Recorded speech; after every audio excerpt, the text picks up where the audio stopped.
ఓం సాయిరామ్. సాయి కుటుంబ సభ్యులందరికీ హృదయపూర్వక నమస్కారాలు.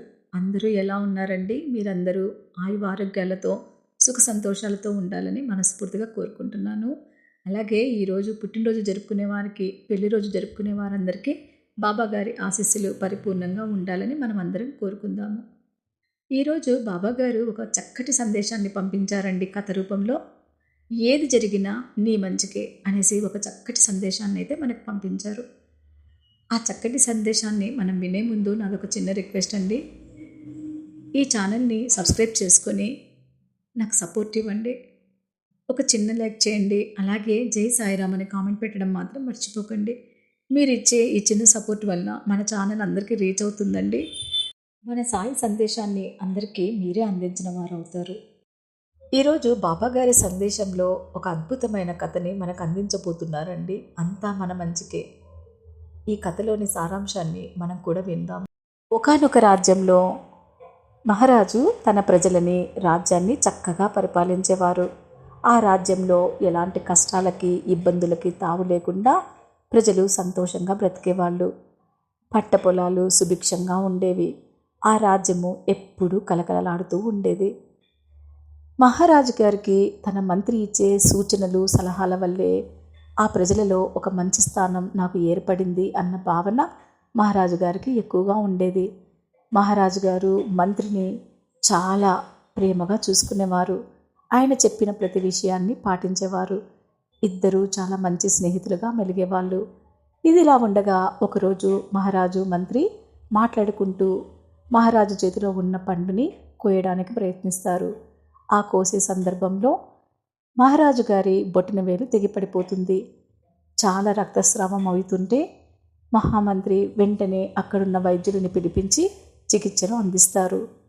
మహారాజు గారు మంత్రితో ఇలా అంటారు, ఎందుకు మంత్రి ఇలా జరిగింది? నాకేదో మనసు కీడిస్తుంది, నాకు చాలా బాధగా ఉంది, ఎందుకు ఇలా జరిగింది అని సందేహంలో ఉంటారు. దానికి మంత్రి సమాధానం చెప్తారు, మహారాజా మీరేమీ బాధపడకండి, ఏది జరిగినా అది నీ మంచికే అని గుర్తుంచుకోండి అని చెప్తారు.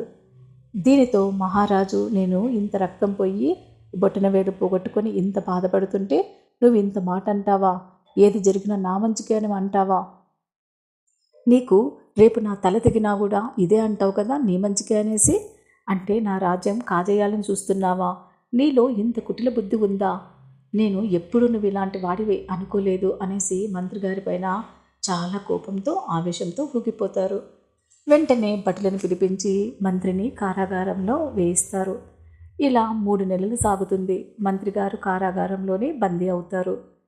మహారాజు ఒకానొక సందర్భంలో ఒంటరిగా వేటకు వెళ్తారు.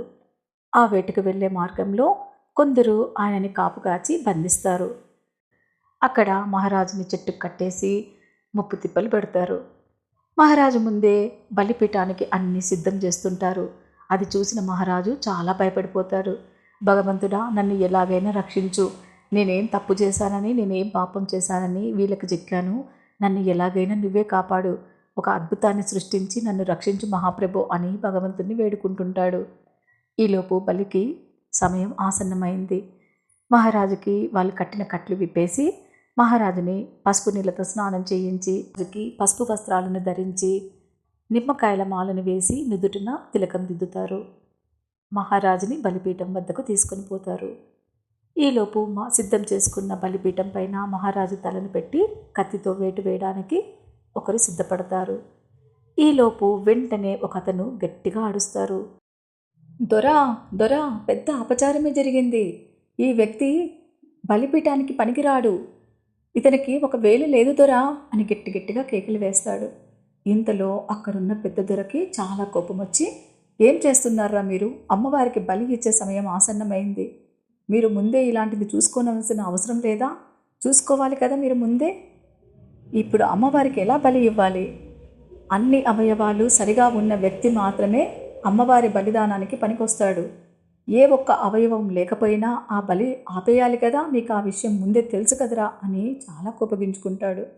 దీంతో ఆ దొర ఆ మహారాజుకి కట్లు విప్పమని చెప్పేస్తాడు.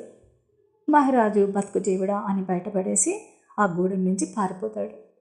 దాని తర్వాత మహారాజు తన రాజ్యానికి చేరుకుంటాడు. అలా చేరుకున్న మహారాజు పక్క రోజు ఒక సభను ఏర్పాటు చేసి ప్రజలందరూ వచ్చేలా చేస్తాడు. ఆ సభలో మహారాజు ఆసీనులయ్యి మంత్రిని కారాగారం నుంచి విడుదల చేసి తీసుకురమ్మని భటులకు ఆజ్ఞాపిస్తాడు. అక్కడి నుంచి మంత్రిని తీసుకొని వచ్చి ఆ సభలో నిల్చోబెడతారు. వెంటనే మహారాజు ఆ మంత్రి పాదాలపైన పడి నన్ను క్షమించండి అని వేడుకుంటాడు. అతని కన్నీళ్లతో మంత్రి పాదాలు కడుగుతాడు. వెంటనే మహారాజు అక్కడున్న ప్రజలు ఆశ్చర్యచకితులవుతారు. ఎందుకు మహారాజు ఇలా చేస్తున్నారు? మంత్రి కారాగారంలో ఉంటే బయటికి తీసుకొచ్చి ఆయన కాళ్ళ మీద ఈయనెందుకు పడుతున్నారు, క్షమాపణ ఎందుకు అడుగుతున్నారు అని అక్కడున్న వారికి అందరికీ అర్థం కాదు. మంత్రికి కూడా అర్థం కాదు. మంత్రి అప్పుడు అడుగుతాడు, ఏం జరిగింది మహాప్రభు? మీరేంటి నన్ను క్షమించమని అడుగుతున్నారు? మీరేంటి నా కాళ్ళ మీద పడుతున్నారు అని అడుగుతాడు. అప్పుడు రాజుగారు ఇలా సెలవిస్తారు. అక్కడ అడవిలో జరిగిన వృత్తాంతమంతా, జరిగిన కథ అంతా మంత్రికి ప్రజలకు వివరిస్తారు. మంత్రి, ఆ రోజు నీవు నా వేలు తెగినప్పుడు అంతా నీ మంచికే జరిగింది అని నీవు ఒక్క మాట అన్నావు. నేను ఆ రోజు చాలా కోపగించుకున్నాను. ఆ రోజు నా వేలు తెగినందుకే కదా ఈరోజు నా మెడ తెగలేదు. లేకుంటే ఈరోజు వాళ్ళ చేతిలో ఎప్పుడు చచ్చేవాణ్ణి. ఆ వేలు తెగినందుకే బతుకు జీవుడా అని ప్రాణంతో బయటపడ్డాను. ఆ రోజు మీరు నాకు చెప్పినప్పుడు నాకు అర్థం కాలేదు మంత్రి. ఏది జరిగినా నిజంగా నా మంచికే.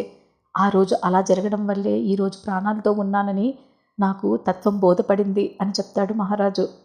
ఇది విన్న మహామంత్రి వెంటనే రాజుగారి పాదాల మీద పడిపోతాడు. ఎందుకు మహామంత్రి నా పాదాల మీద పడ్డావు? లేవు అంటే, లేదు మహాప్రభు, ఆ రోజు నేను అన్న మాటకి మీరు నన్ను కారాగారంలో శిక్ష వేశారు. 3 నెలలుగా నేను శిక్షని అనుభవిస్తున్నాను.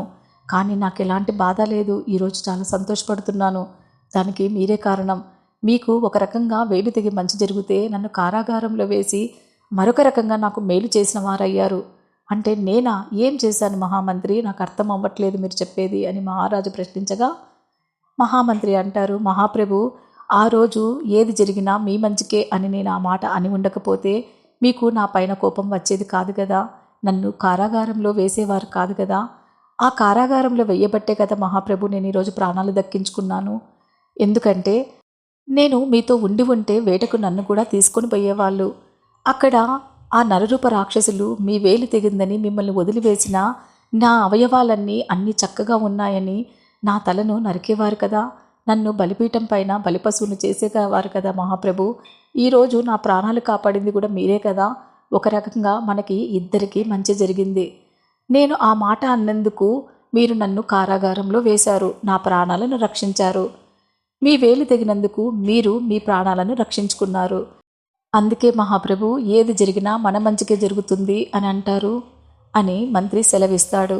దీంతో మహారాజు, అవును మహామంత్రి, నిజమే, ఇప్పుడు నాకు తత్వం బోధపడింది. ఏది జరిగినా అది మన మంచికే అని మహారాజు చెప్తాడు. విన్నారు కదండి సాయిబాబా గారు చెప్పిన అద్భుత కథ, అద్భుత సందేశం. నిజమే కదండి, ఏది జరిగినా అది మన మంచికే.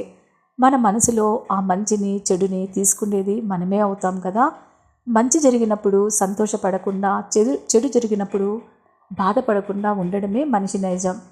అవును కదండి. ఈ చక్కటి సందేశం, ఈ చక్కటి కథ మీకు నచ్చి ఉంటే తప్పకుండా లైక్ చేయండి.